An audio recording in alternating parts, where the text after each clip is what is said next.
पुराणों में राजा ययाति की कथा बहुत प्रसिद्ध है। ये राजा नहुष के पुत्र थे।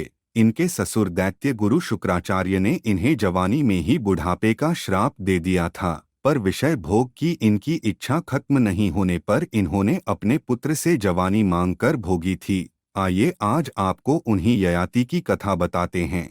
पंडित रामचंद्र जोशी के अनुसार राजा ययाति राजा नहुष के पुत्र थे। बड़े भाई यति के राज्य की इच्छा नहीं करने पर उन्हें राजपद मिला था।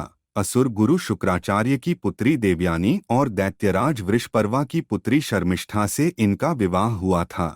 देवयानी से उन्हें यदु व तुर्वसु और शर्मिष्ठा से द्रुहु, पुरु तथा अनु नामक पुत्र हुए। दूसरे विवाह की सूचना पर शुक्राचार्य ने इन्हें जवानी में ही बुढ़ापे का शाप दे दिया था। साथ ही किसी के दिए जाने पर उन्हें जवानी मिलने की बात भी कही।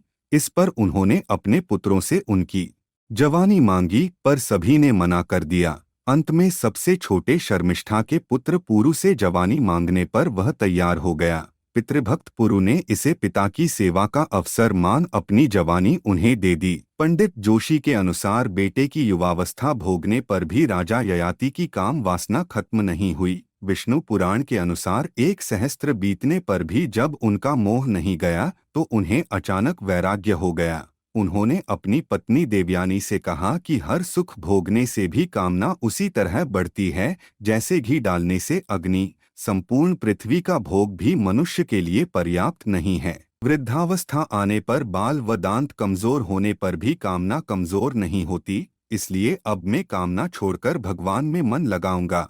ऐसा कहकर राजा ययाति ने पुत्र पुरु से अपनी वृद्धावस्था वापस लेकर उसकी युवा अवस्था लौटा दी। इसके बाद राज्य छोड़ वन में तप कर उन्होंने स्वर्ग की प्राप्ति की।